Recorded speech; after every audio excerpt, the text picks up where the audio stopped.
Jeans वाली मनवा मोहलल के फाटल जींस वाली मनवा मोहलल के फाटल जींस वाली।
फाटल जींस वाली मनवा महलल के फाटल जींस वाली मनवा महलल के फाटल जींस वाली।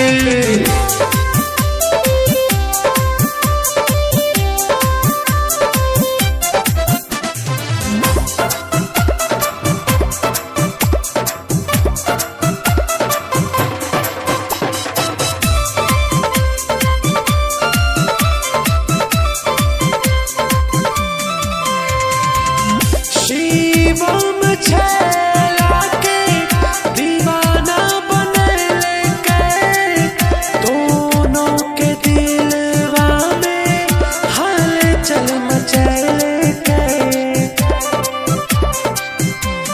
हो।